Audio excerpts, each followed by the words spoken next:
오늘의 특별한 주제 지금 공개하겠습니다.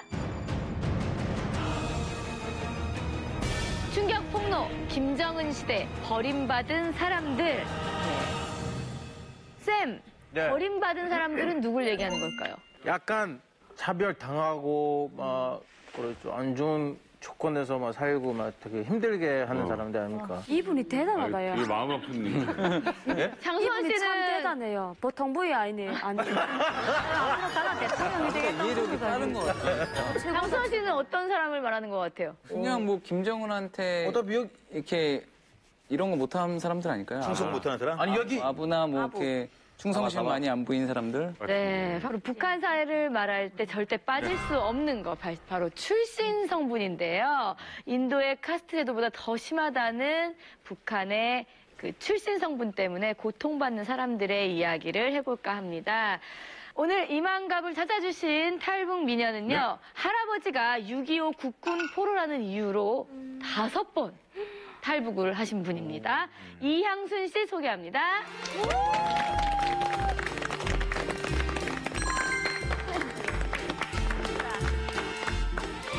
안녕하세요.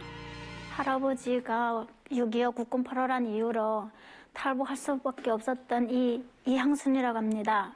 저는 북한에서 끼니 때우기 힘든 어린 시절을 보냈는데요. 제가 북한에서 벗어나기 위해 얼마나 애썼는지 솔직히 알려드리려고 이 자리에 나왔습니다. 감사합니다.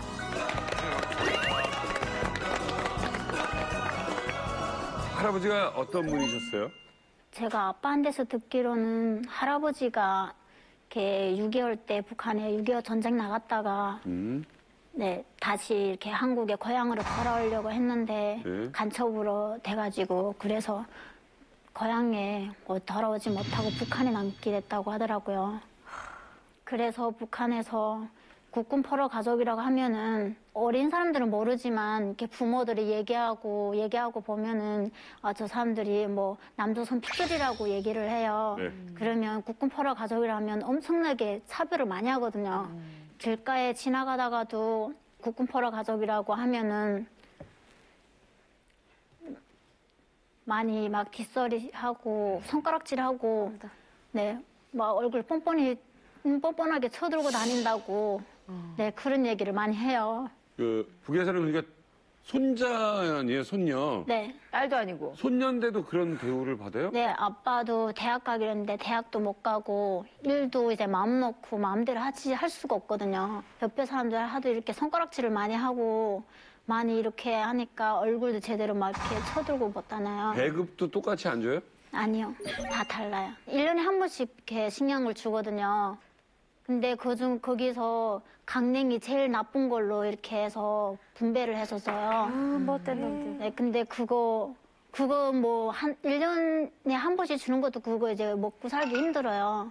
그래가지고 새털이랑 민들레, 감자에서 감자 퍼시라고 해서 이제 그거 먹는 것만 해도 굶지 않고 먹으니까 그나마 뭐 잘 사는 집이라고 하거든요. 잘 먹는다는 거. 아니, 알아요? 뭐 배급 받으러 가거나 그러면 알아요? 국군포로 쪽에. 가족이라는 걸? 네, 그게 요즘 그 동네가 작으니까 네, 빤하게 다 알거든요.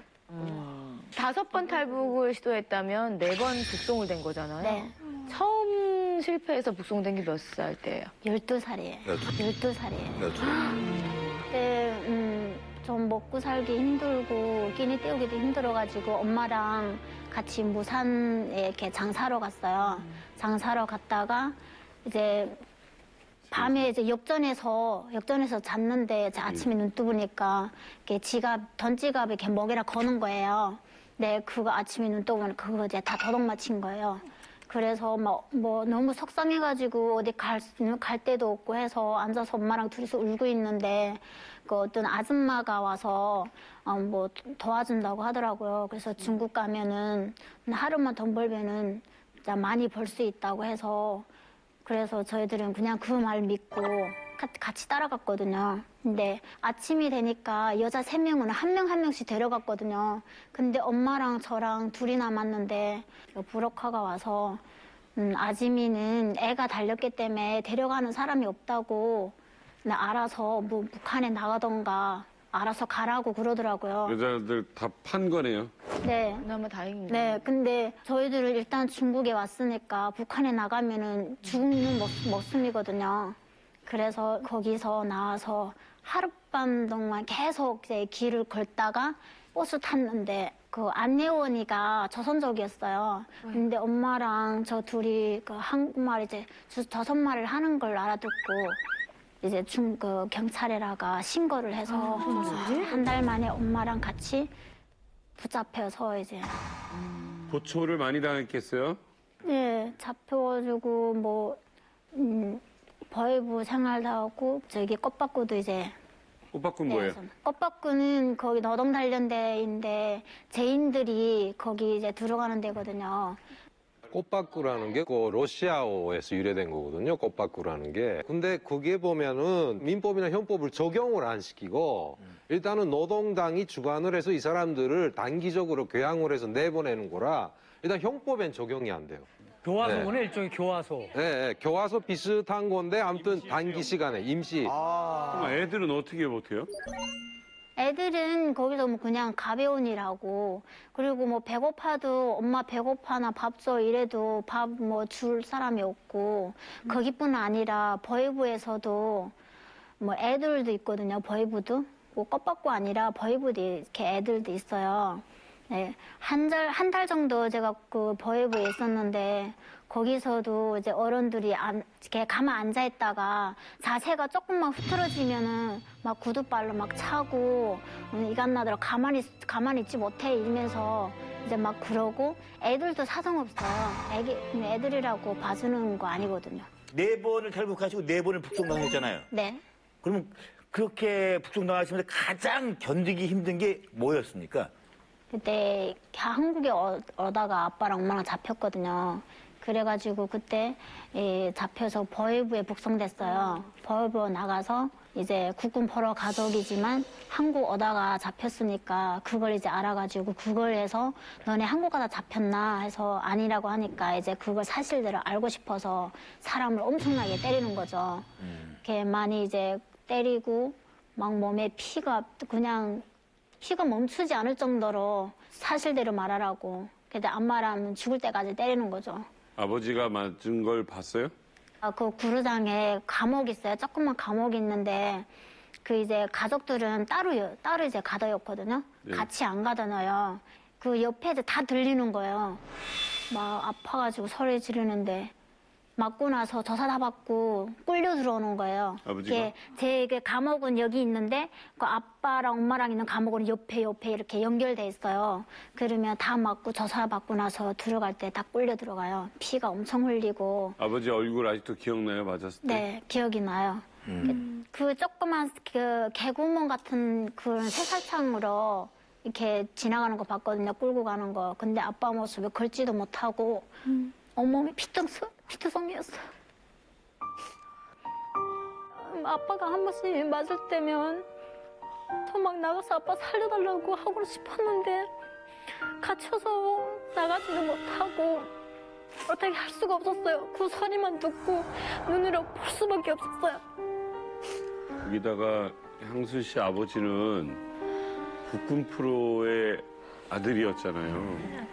그러니까 더 괴롭힘을 당했겠어요. 네. 그래서 아빠가 거기 제가 한 달 정도 있었거든요. 그 보이부에.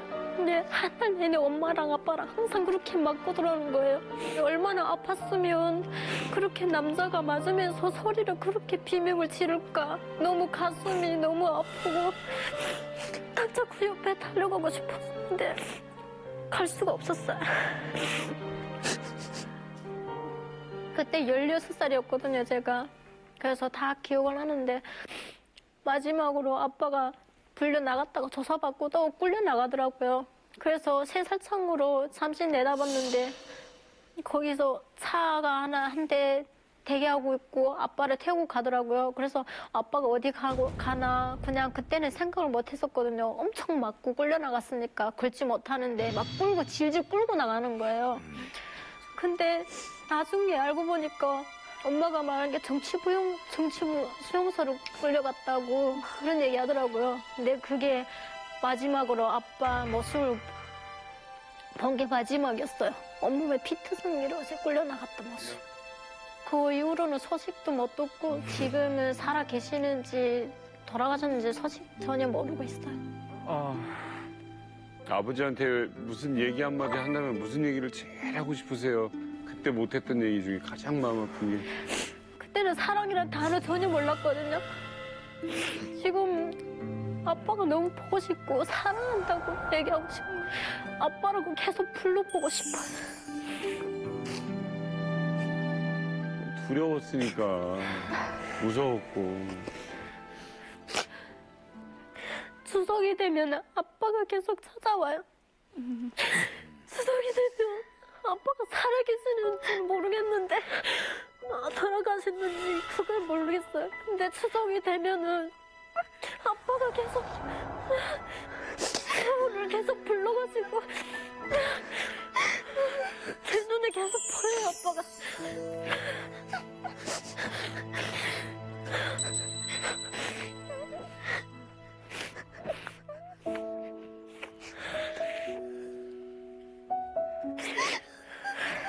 근데 아빠가 저들한테 한 번 때린 적도 없고 욕 한마디 해본 적이 없거든요.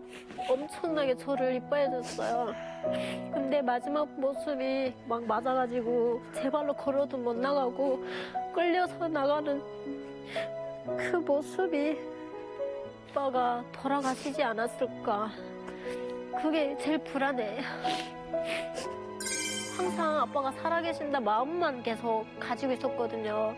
근데 돌아가시지 않았을까. 추석 때마다 계속 이렇게 꿈에서 나타나니까 돌아가셨지 않을까. 나를 어렸을 때 너무 이뻐해줘가지고 이렇게 날 찾아오는 걸까. 근데 이게 인정도 못할 일이잖아요. 그렇다고 제사상을 차리기도 불길하고 이게 참 안타까운 일입니다. 향수 씨, 오늘 나와서 이런 증언을 해주셔서 고마워요. 사실 지금 뭐 여러 가지 용기를 내서 오셨을 텐데 이 말씀 하나가요. 세상에 많은 증언이 되고 또 국군 포로 문제, 왜냐면 이제 뭐 거의 다 돌아가시고 그 자녀들 지금 문제 뭐 이렇게 여러 가지가 있는데 심지어는 시신이라도 좀 왔으면 하는 그런 바람으로 지금 기다리는 이 가족들이 많거든요. 좀 더 이렇게 환기될 수 있는 계기가 될 것 같아요. 오늘 이 증언이 너무너무 고맙습니다. 예, 영수 씨 힘내시라고 박수 한번 보내주세요. 네, 오늘 여러분 이제만 나갑니다에 사실 이렇게 이런 용기를 내서 지금 사실은 국군 포로들의 자녀들, 손자들까지도 이렇게 나오고 있다는 증언을 들었습니다. 또 다른 분을 또 모십니다. 예, 향순 씨는 할아버지가 6.25 때 육군 포로셔서 차별을 당했는데요. 이분은요, 외할아버지와 외삼촌이 6.25 전쟁 때 월남을 해서 차별을 받으신 분입니다. 월남자 가족 임대광 씨 소개합니다. 네, 어서 오십시오. 안녕하십니까. 얼굴도 보지 못한 외할아버지와 외삼촌이 6.25 전쟁 때 월남했다는 이유로 북한에서 월남자 가족이라는 낙인을 찍힌 임대광입니다. 출신 성분이 안 좋아 북한에서 가장 중요한 노동당에도 입당 못했으며 좋아했던 여자와 헤어지기도 했습니다. 오늘 제가 월남자 가족으로서 북한에서 차별당하며 겪었던 일들을 터놓고 얘기하고 싶어서 나왔습니다. 임대광 씨의 이야기를 듣기 전에 도대체 월남자 가족은 무엇인지 이야기를 좀 들어볼까요? 그러니까 이게 6.25 전은요, 일단 48년도에 해방된 다음에 월남을 한 사람들 이유들을 보면은 대체 보면 북한에서도 그때 당시 숙청 사업이 벌어졌어요. 예, 그러니까 자산춘, 그 다음에 뭐 일제 시기에 지식인충, 예, 그러니까 일제 시기에 무슨 대학을 나왔다든가 일제 그 기관에서 복무를 했다거나 이런 사람들은 그 숙청을 피해서 월남을 한 사람이 있고요. 네. 그다음에 6.25 때도 역시 같습니다. 전쟁 때 단순 피난민, 우리 국제시장 있잖아요.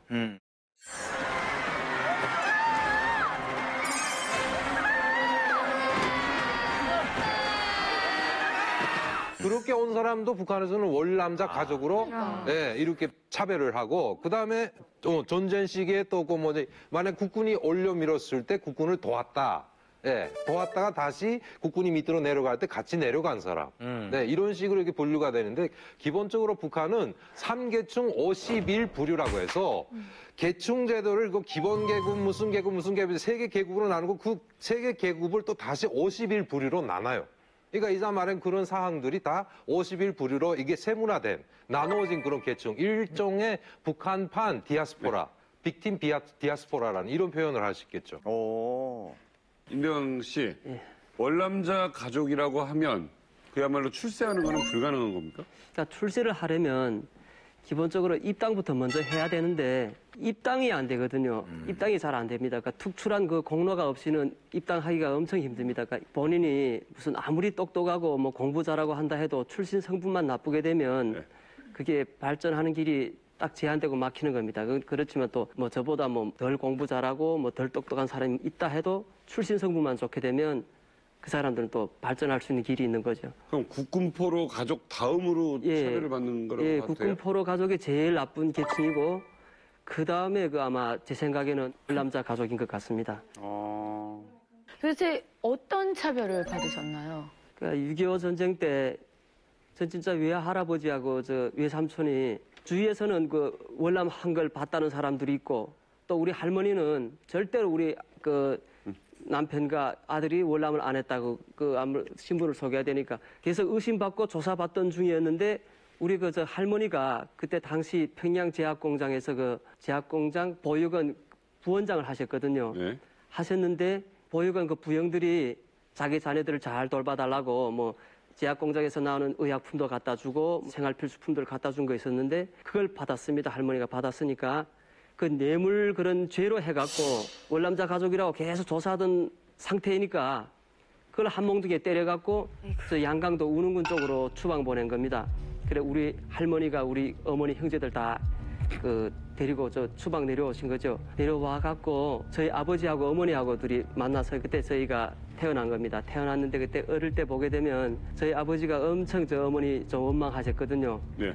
아, 내가 좀 출세를 해야 되는데 당신 때문에 자꾸 뭐 이렇게 뭐 걸려갖고 입당하기도 힘들고 뭐 승진이 안 된다고 계속 어머니하고 좀 다툼이 있었거든요. 그게 외할아버지다 보니 예. 그 아버지까지도 영향이 있었던 거고. 예, 아버지가 저 운흥 탐사대라는 데로 쫓겨가다시피 하셨거든요. 그때 아버지네 그 저 부서에서 그쪽에 지금 지하 막장에 좀 노력이 필요했던 겁니다. 한 30명이 되는 그 노력이 필요했는데 그 너무나도 어려운 그 직종이니까 누구도 갈 사람이 없었습니다. 그러니까 사람들을 뽑아갖고 그쪽으로 보내야 되는데 그 건덕지 좀 잡힐 만한 사람이 없었거든요. 네. 그래 그때 당시 아버지네 그 연구실에서 누가 저게 초상화를 파손시킨 겁니다. 그 초상화가 파손되게 되면 비상 상태거든요. 네. 그래갖고 도 보육에서 막 와갖고 막 조사하다 나니까 가족들 집들 다니면서 그 초상화 그 어떻게 잘 모시는가 그걸 검열을 했습니다. 검열을 하다 나니까 그게 우리 집이 그 세타연 그 약손 같은 거로 초상화 이렇게 닦으니까 그 먼지 같은 게 나온 겁니다. 예. 근데 뭐 북한에서 이 초상화 그 청소 잘 안 하게 되면 그래서 불려가서 뭐 비판서 쓰고 뭐 욕 먹고 혼나겠죠. 예, 그 혼나는 정도지 이게 추방까지 갈 정도는 아니었거든요. 근데 아버지가 그때 들어오셔갖고 참 이번에 좀 이상하다고 초상화 검열에 걸려들었는데 자꾸 조사하는 게 뭔가 좀 낌새가 다르다고 하시더니만 그때 어느 순간 아버지가 그 운흥탐사대 그 지하막장으로 쫓겨가신 거죠. 초상화에 먼지 낀 걸로 예, 추방을 당하신 거네요. 예, 그러니까 월남자 가족 두 개다 지금 노력을 뽑아야 되는데 없으니까 그 꼬투리 잡은 거죠. 이야. 무슨 일을 하셨어요, 임대광 씨는? 열차 방송은 했습니다. 그때 뭐 차별 받은 게 있으세요? 열차 방송 같은 건 뭐 제가 만약에 거기서 뭐 실력이 높아갖고 중앙 방송이라든가 뭐 라디오 방송 같은 데 올라가게 된다면 그 출신 성분이 뭐 걸리겠죠. 그렇지만 뭐 지방에서 열차 방송 같은 건 거기까지는 뭐 아마 그 출신 성분 가지고 열차 방송은 다음은 흥남 이런 거 얘기하는 거예요? 예. 이번 역은 이태원 말. 아, 그렇지, 그거. 나보다 더 잘하네. 근데 아무래도 북한이다 보니까 뭐 돈이 좀 있으면 돈으로 이렇게 심수 세탁을 할 수는 없나요? 예, 그런 사람들이 최근에 있습니다. 있어갖고 그전에 뭐 엄두도 못 냈는데 최근엔 출신 성분이 좀 걸리고 해외 그 친척만 있어도 그 출세하기 힘들었거든요. 근데 이제 뭐 중국에 친척 있거나 해외 친척 있는 사람들이 뻣뻣하게 이렇게 정보 있고 뭐 안전부에서 뭐 별 달고 다니는 사람들도 저희가 좀 여러 명 봤거든요. 돈 있으면 진짜 돈이 많다면 예. 왕창 써서 지우는구나, 그걸. 저는요, 예. 이제 저희 가문에서 제가 신하영 여기 씨. 처음으로 집을 나왔거든요. 그러니까 북한을 벗어난 게 저희 가문에서 처음인 거예요. 그러니까 제가 나와서 6개월 만에 집에다 통화를 했는데요. 그러니까 아빠가 그러시더라고요. 너가 남아서 3개월 만에 너는 그러니까 북한에 그냥 이제 가문에 없어졌다고. 그러니까 저에 대한 신분을 싹 지운 거죠. 네, 돈이면 다 되는 것 같아요. 그게 뭐냐면은 북한이 이게 주민등록 관리는 우린 관공서가 하잖아요. 북한은 인민보안성이라고 경찰이 해요. 이게 그 부서에 공민등록과가 있고 주민등록과 두 개 부서가 있는데 주민등록과는 기본 주민등록지라 그런 걸 발급을 해주고 관리하는 거고 공민등록과에 가면은 620이라 620 문건이라서 개별 문건이 있습니다. 거기에 보면은 3대가 쫙 내려와 있어가지고 이걸 열람할 수 있는 사람이 자기가 속해 있는 군무지의 당 비서, 당 간부들은 가서 볼 수가 있어요. 어휴. 이 사람이 등용을 하거나 등용 문제가 제기되거나 노동당에 입당할 때 가서 열람을 해서 참고를 하는 거죠. 그거 보면은 할아버지 때부터 쭉 그냥 올라가 있는 거예요. 예, 뭐 어떤 사상 동향이고 6.25 때 뭐랬고 이거 아까 말한 것처럼 돈을 줘가지고 그거를 갖다가 싹 다 포맷을 해서 바꾼다는 게 삭제를 하겠다. 그 소리예요. 예. 그러면 그 출신 성분이 월남자 가족이면 자기가 하고 싶은 거 마음대로 못하는 건 물론이거나 막 서러운 일도 많았겠어요.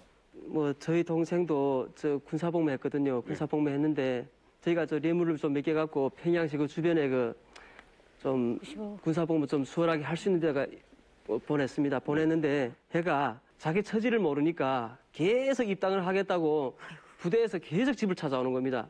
뭐 부대에서 뭐 요구되는 거 자기가 해결한다고 와갖고 계속 가져가는 거죠. 그때 제가 좀 돈벌이가 좀 됐는데 집에다 버려다 놓으면 동생이 와가지고 몇 배로 걷어가는 겁니다.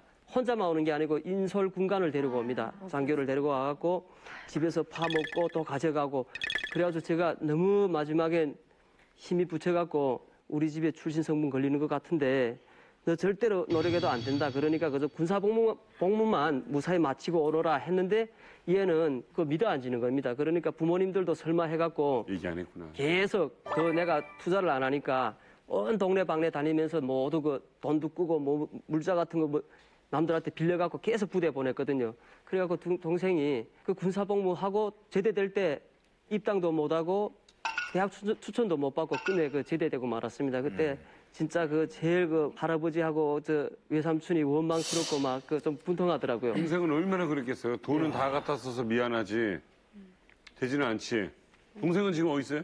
그 애가 입당을 못 했으니까 입당도 못하고 뭐 대학 추천도 못 받았으니까 자기가 지금 고향에 돌아간 게 너무 망신스러운 겁니다. 망신스러우니까 제대돼서도 입당을 좀 해보려고 도당 가족들한테 접근한 겁니다. 접근해갖고 그 사람들이 시키는 뭐 비리, 불법 같은 거 다 저지르고 다니고 그 사람들 돈벌이 해주고 말하자면 그 같은 거 한 겁니다. 했는데 중앙당에서 검열이 한 번 내려온 겁니다. 검열 탁 내려와갖고 막 조사단 하니까 그 사람들도 불법이 걸려들 거 아닙니까? 그러니까 이 사람들이 너무 바쁘니까 우리 동생한테 그 뒤를 다 뒤집어 씌워갖고 정치범 수용소로 보냈거든요. 그래갖고 나는 그때 그 애가 정치범 수용소 간 거 제가 알았거든요. 알았는데 그 제가 차마 그 부모님들한테 얘기를 못했습니다.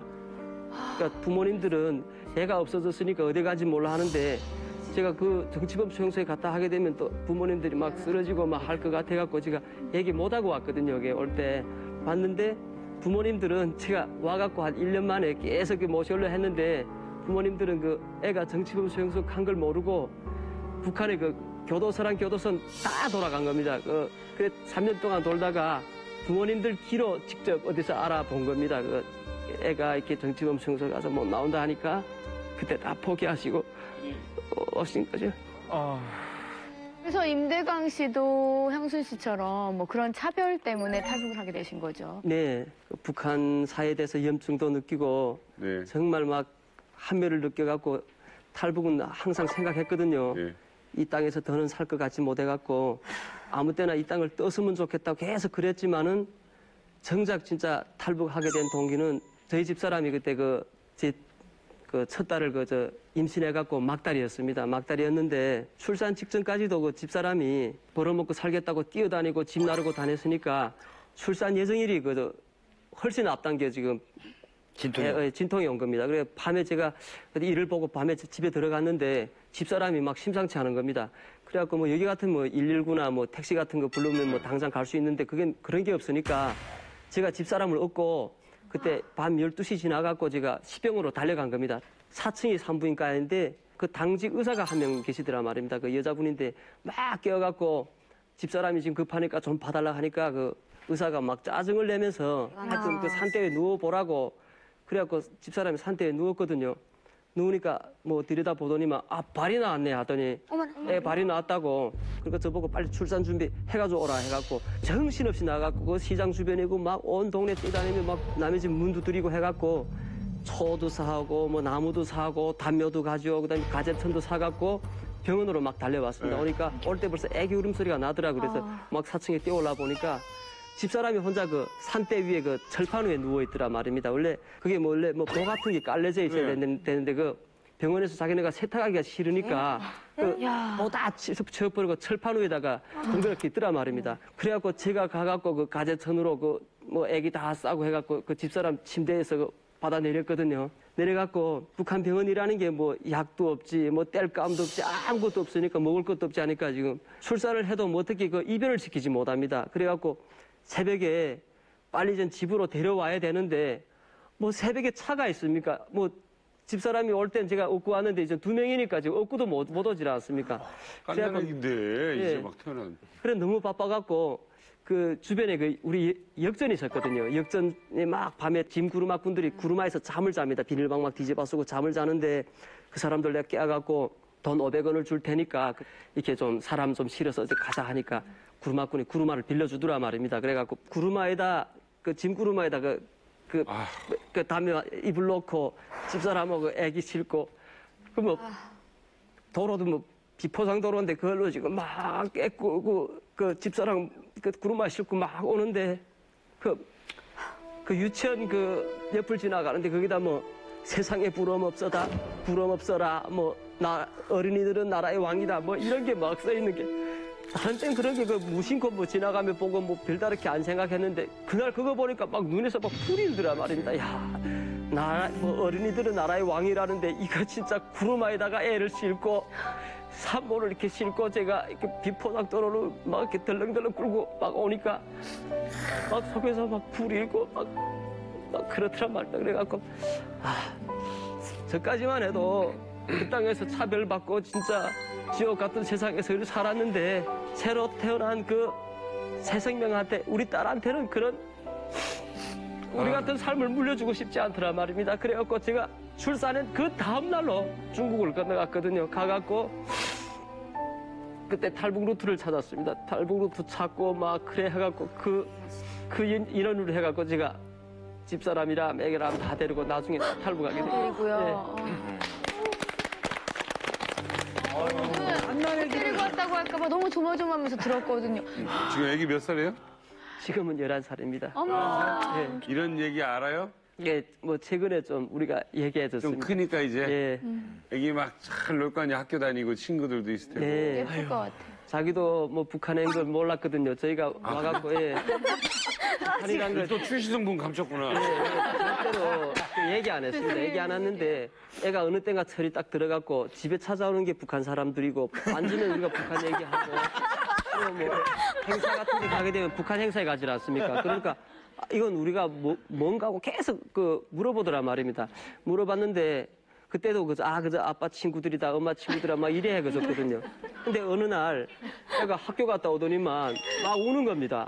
그래, 왜 그러냐 하니까 오늘 학교에서 북한에 대해서 배웠는데 북한 김정일이 정말 나빠. 북한 우리 다 같은 동포고 형제인데 자기만 잘 살고 굶겨 죽이고 정말 엄청 북한 사람들 불쌍해하고 북한 사람들이 불쌍하다고 자기가 앉아 우는 겁니다. 우리가 그때 그 얘기했었거든요. 너도 북한 사람이라고. 너도 북한 사람이라고.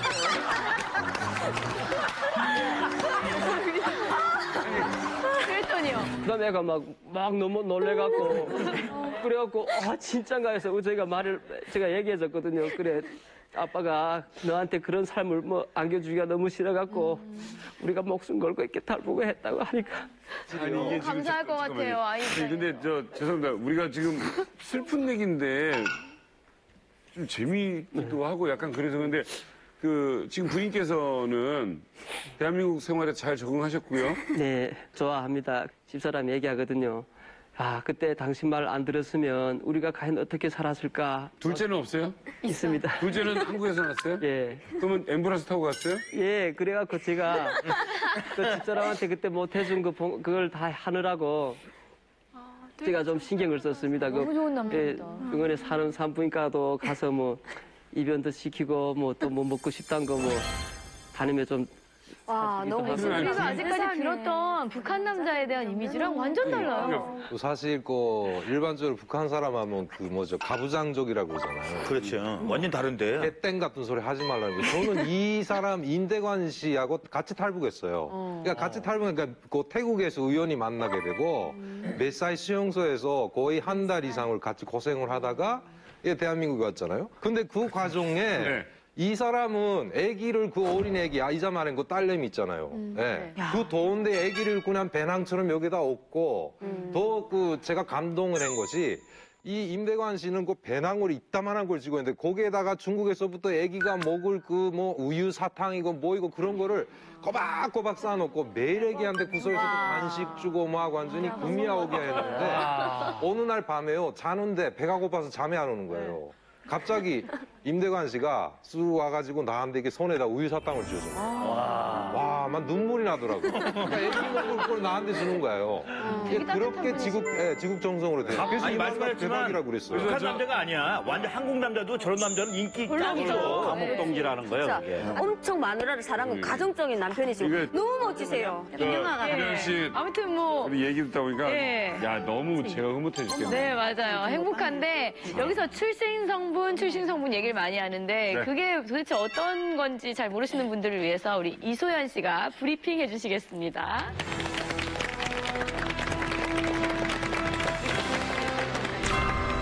지금부터 북한 출신 성분에 따라 나눈 계급을 브리핑에 달인 조 이소연이 쉽고 간단하게 설명해 드리겠습니다. 북한은 사회주의 체제를 만들기 위해 1950년대 말 가족의 계급적 배경과 사회적 활동을 조사해 주민들의 성분을 나눴는데요. 이것이 바로 북한판 신분제도입니다. 먼저 첫 번째, 특별군주. 북한 1%라고 할 수 있는 특별군중에는 김일성과 함께 일본에 대항해 싸웠거나 권력 체계를 만드는 데 도움 준 사람들이 속해 있습니다.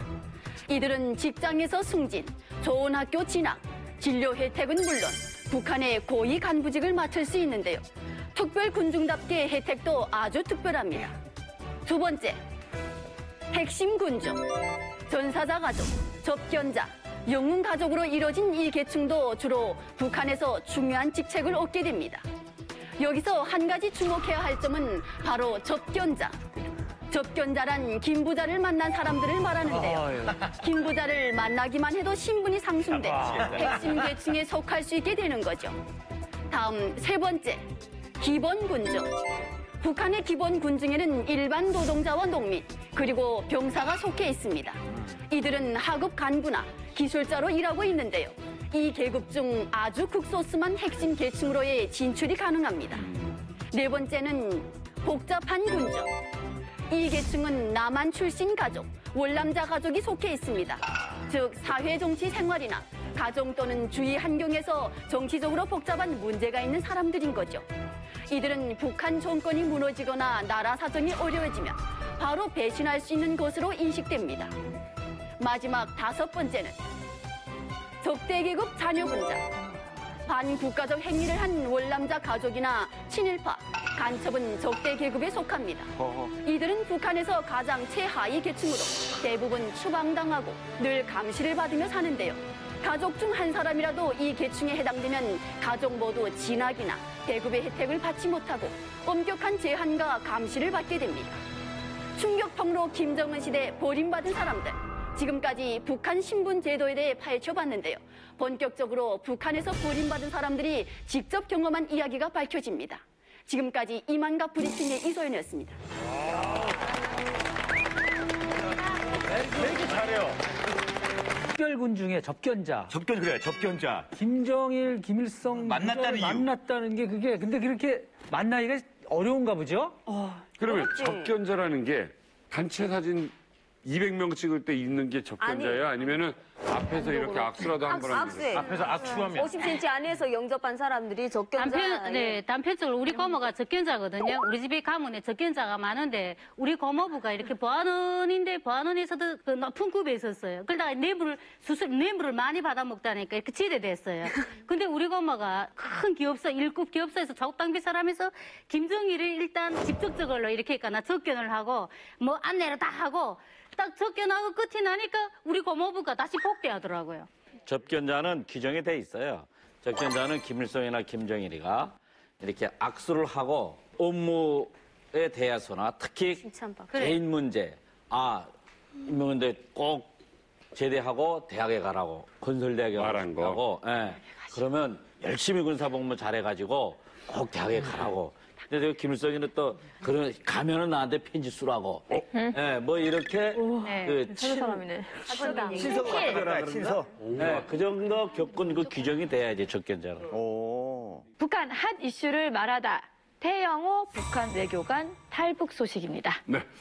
뭐 세상 이야기 관심이 없는 분도 이 이름은 아마 들어봤을 겁니다. 뭐 배 이름인가 했을 텐데 영국 대사관에서 일하던 고위급 외교관이 그 가족과 함께 망명을 신청을 하고 분명히 없어지고, 그리고 또 북에서는 뭐 완전 범죄자 취급을 해서 아주 비난의 비난을 계속 이어가고 있습니다. 자, 오늘 이만갑에서 우리 많은 또 전문가분들과 함께 이야기를 또 나눠보도록 하겠습니다. 태영호 북한 외교관 탈북의 진실 파헤쳐보겠습니다. 먼저 화면으로 만나보시죠. 북한 엘리트의 탈북 러쉬. 태영호 북한 외교관 탈북 사건. 지난 8월 언론에서는 한 인물의 등장이 큰 파장을 일으켰다. 북한 최고위급 외교관 태영호 공사가 가족과 함께 탈북했다는 사실이 알려졌기 때문이다. 태영호 공사는 가족과 함께 안전가옥에 머물면서 신문과 적응 훈련을 받고 있는 것으로 알려졌습니다. 그의 망명이 주목된 이유는 북한의 체제 선전에 앞장섰던 고급 외교관이 스스로 탈북을 결정했다는 것이었다.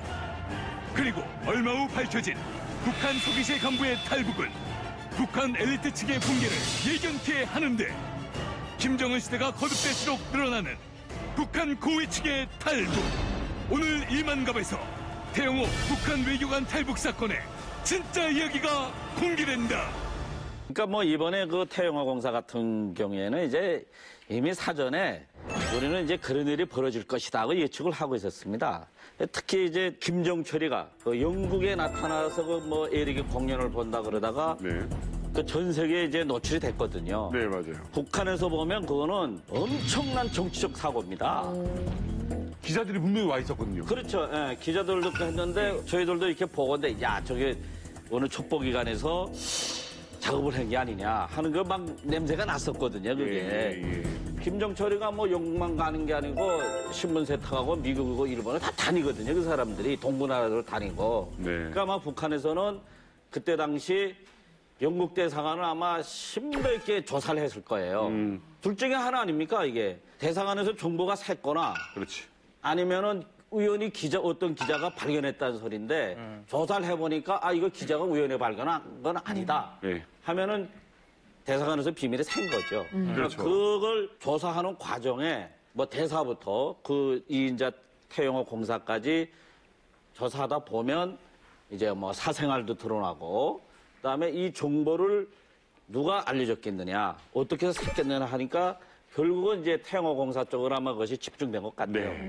그 태영호 공사는 이제 워낙 유명한 사람이었고 이제 영국이라는 곳은 북한의 어떤 그 서방 매체를 활용하는 이제 그런 이제 곳이었기 때문에 이 태공사가 상당히 언론에 많이 노출됐어요. 그러니까 유명한 사람이다 보니까 이제 후에 빵 터지긴 했는데 그 제가 지금 책을 보다가 마키아벨리가 쓴 군주론 이 책을 보게 되면 군주국가, 그러니까 이제 독재국가 군주국가에서는 그 멀리 있는 백성보다 가까이 있는 축군을 또 챙기는 게 군주의 수명을 오래가게 할 수 있다. 네. 그런 구절이 있습니다. 네. 그러니까 이제 과거의 김정일 시대 때에는 진짜 그렇게 했어요. 네. 그러니까 백성은 탄압을 되게 심하게 하고 이 축군들은 관리를 잘하거든요. 웬만하면 잘 안 죽이고. 그렇죠. 근데 이제 김정은 같은 경우에는 어설픈 민주주의를 경험을 했습니다.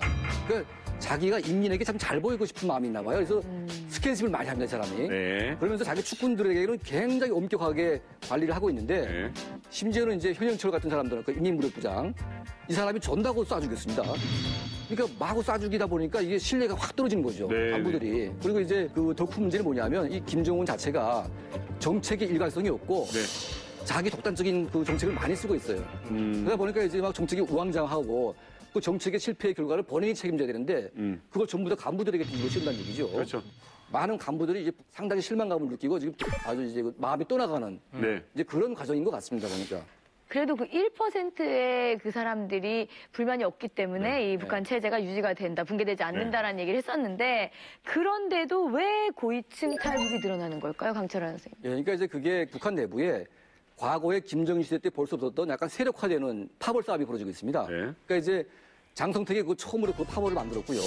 그 세력이 이제 숙청된 이후에 당 조직부 간부부 부장을 중심으로 한 황해도 도당 기서들이 한패가 돼가지고 그걸 이제 국가안전보위부의 김동영 부장이 족발해가지고 다 쏴 죽였거든요.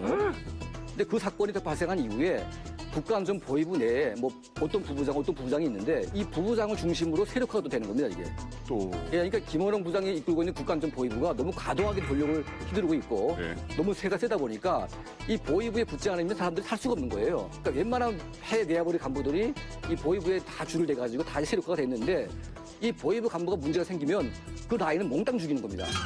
그 태공사 같은 경우에 그래서 가능성이 높아요. 그러니까 자기 뒤를 봐주고 있는 어떤 보위부 세력이 올라갈 경우에 자기가 힘이 없는 거거든요. 그러니까 힘이 없는 경우에는 잘못한 게 없어도 다 죄를 뒤집어 씌워가지고 막 죽이기 때문에 그런 이제 세력 다툼 때문에 이제 그런 문제들이 발생하는 것 같습니다.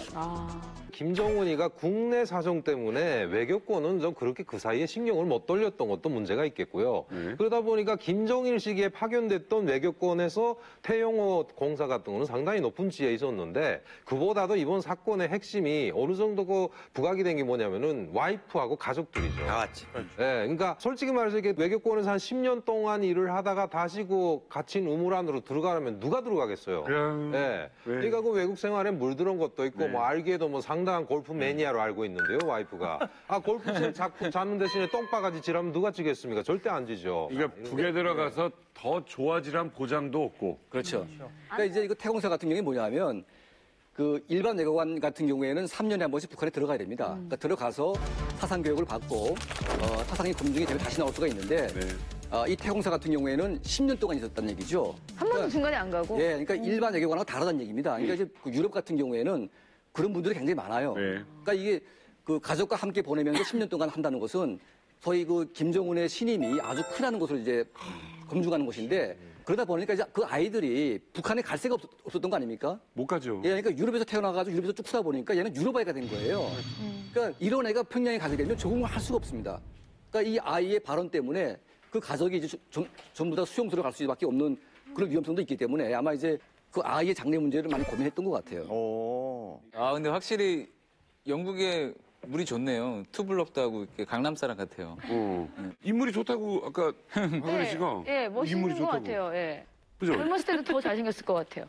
태호 씨가 인물이 좋아요. 잘생긴 얼굴이야. 멋있더라고요. 그리고 되게 지적인. 맞아, 지적인 얼굴이죠. 예.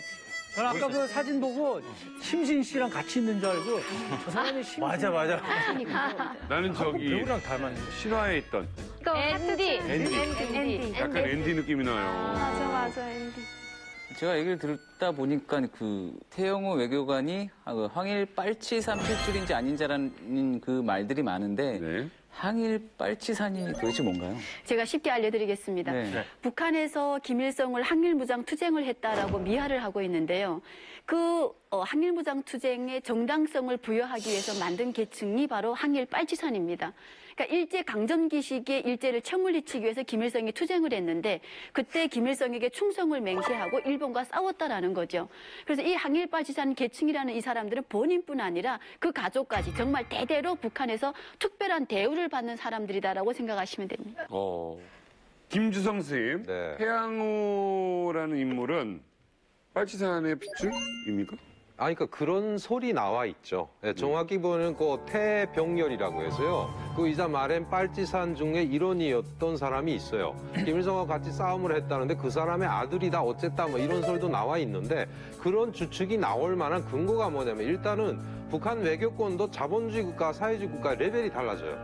그러니까 자본주의 국가에 보내지는 외교관들은 그만큼 신임이 두텁고 뭔가 파워가 세다는 소리잖아요. 근데 솔직히 송 씨가 갔다고 해서 딱 그렇다고는 말씀을 못 드리겠지만 일단 태병호인 경우는 이제처럼 그런 소리 나고 영국에 나가 있고 그다음에 거의 다 인질로 잡혀 있어야 할 아들까지 데리고 나갔다는 거죠. 그러니까 거기까지 나갔고 뭐 심지어 해외에서 둘째까지 출생을 시킨 그러니까 이런 것들이 혹시 하면은 빨치산의 아들이 아니냐 이런 식으로 해서 추측들이 계속 쏟아져 나오고 있는 거죠. 예, 그러니까 이제 뭐 우리 김 선생님 말씀했다시피 태 씨가 많지는 않죠. 그러니까 이제 그 태병렬이라는 사람이 있는데 그 직계 아들이 아닐지는 몰라도 그 가문에 일하는 것 같습니다. 왜냐하면 그 이 태용호 씨가 그 이제 영국에 파견됐는데 그 공사직을 했죠. 그리고 이제 김정철이가 갔을 때 직접 영접을 했습니다. 그러니까 이거는 아무나 하는 게 아니거든요. 또 이제 그 태용호 씨 부인인 오해선 씨가 북한의 그 500명이라고 하게 되면 항일빨치산 중에서 아주 우뚝 가는 가문 중에 하나거든요. 오씨 가문에. 그 500명의 그 자손인 건 맞습니다. 맞으니까 아마 이제 태용호 씨도 그 태씨 가문의 일부가 아닌가 하는 생각이 듭니다. 이 빨치산 가문의 이 자제들은 외교관으로 많이 보내지나요? 북한에서는 빨치산 출신 자녀들은 원래 외교관이나 외국으로 잘 안 내보내요. 외국에서 5년 이상 생활한 사람은 승진하기도 어렵고 전 기간 감시 대상입니다, 이게. 근데 지금 아마 어려운 시기에 불법 편법이 막 이제 국가기관이 다 무너지고 하는 그 기간에 아마 태영사의 자녀들은 외국에 나와서도 저렇게 25이 되고 모르더라도 어떻게 아버지가 있는 공간에 같이 근무했던 것 같아요.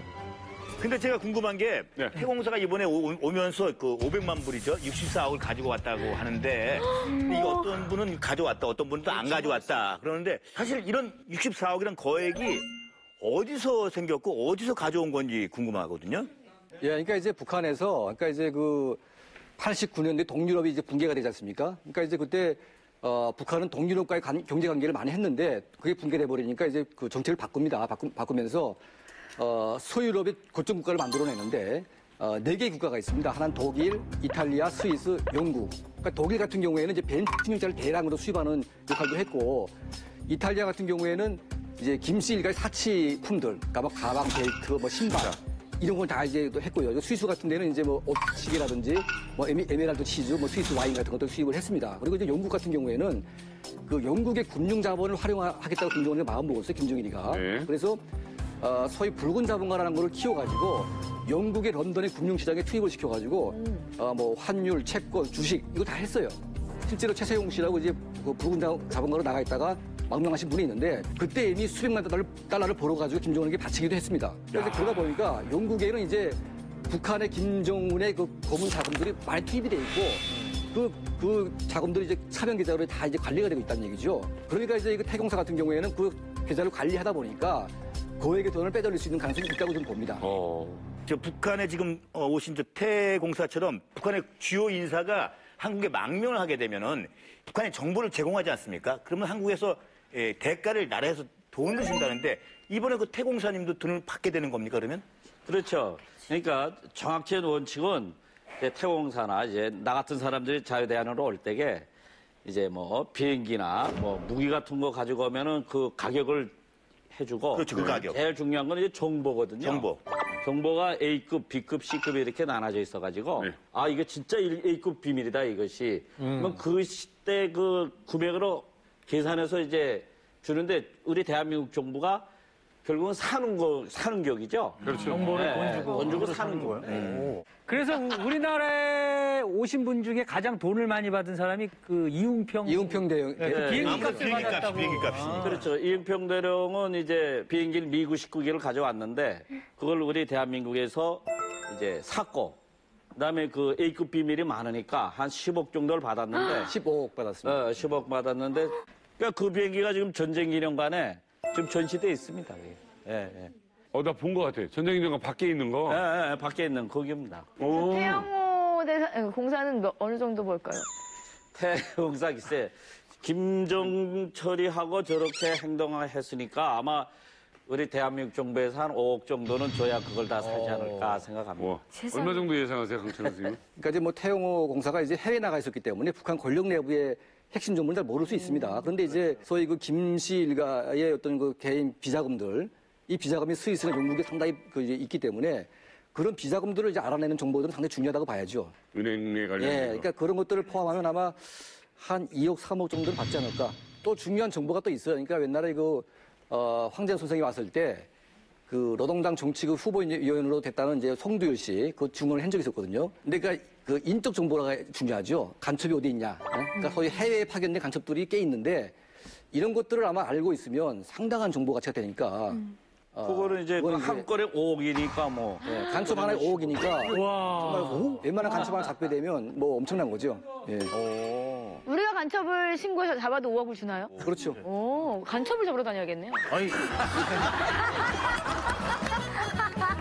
제가 궁금한 게 이제 그 태영호 외교관이 이제 분명히 이제 감시를 했을 텐데 어떻게 가족이랑 그렇게 한국까지 탈북 이제 했던 걸 이제 알고 싶거든요. 그 러시아나 중국 같은 나라는 이제 북한하고 정보 교류가 잘 돼 있기 때문에 북한의 보위와 뭐 중국의 안전부 같은 게 공유가 다 됩니다. 그래서 누가 탈북을 하게 되면 바로 잡을 수가 있습니다. 그런데 영국은 이제 민주국가이기 때문에 훨씬 더 이제 쉬운 측면이 있죠. 그래서 아마 태공사 같은 경우에는 바로 한국 정부에 연락한 건 아니고 이제 그 영국 정보기관, 그러니까 MI6인가요? 거기에 먼저 연락을 해가지고 자기 신변 안전을 먼저 한 거죠. 그러니까 이제 미국이 달라붙어가지고 다시 또 이제 어디 갈 거냐 이제 논의를 했는데 태공사가 이제 한국으로 가겠다고 하니까 이제 독일로 이제 옮겨줘가지고 독일에서 이제 비행기를 타고 한국으로 왔습니다. 그러니까 영국 정보기관의 도움 받아서 바로 한국에 이제 합류를 한 거죠. 북한에서는 굉장히 불만이 많던데요. 그러니까 왜냐면 믿는 도끼 발등을 찍힌 거니까. 그러니까 이제 뭐 태영호 대사를 막 인간 쓰레기를 막 매도를 하면서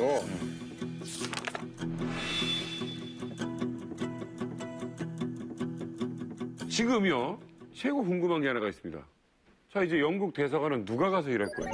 아마도 도망치지 말아야 될 사람이 외교권에 나가야 되는데 지금까지 그렇게 나갔죠. 그러니까 북한에서 온갖 호화사치를 하던 특권 계층들이 나가 있었는데요. 아마 이번 같은 경우도 그렇죠. 또 도망치지 말아야 될 사람을 골라야 되겠죠. 근데 당연히 지금까지 도망치지 않으리라고 생각했던 사람이 도망쳤으니까. 그렇죠. 그런 거를 모르죠. 그렇죠. 그렇게 믿었다는 거 아니야. 그렇죠, 그렇죠. 자본주의 국가에 보낼 정도면 완전히 믿었던 사람이 있겠죠. 그러니까 결국은 아마 김 부사 자기 친인척밖에 믿을 게 없잖아요. 아마 사돈의 팔순의 개벽닭인지 뭔지 그런 사람들 보낼 확률이 높고요. 그렇겠지. 보면은 그 사람들까지 도망쳤던 그야말로 대박이죠. 지금 태용호 공사뿐만이 아니라 북한에 있던 김정은 서기관까지 지금 탈북을 했잖아요. 그렇죠. 예.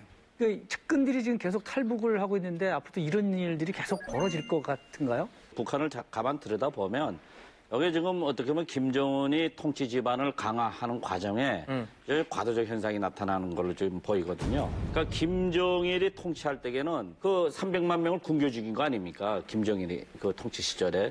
그러니까 그 밑에서 북한의 많은 그 당 간부들과 이제 행정 간부들이 사실 지도 굶어 죽지 않으려고 얼렁뚱땅 비행이 많았던 거예요, 이게. 그러던 것이 김정은이가 집권하면서 이것이 지금 다시 국가경을 바로 세운다고 지금 통치 집안을 또 잡아가고 있거든요. 쉽게 말하면 뭐 피바람이 뭐 불청도죠, 지금.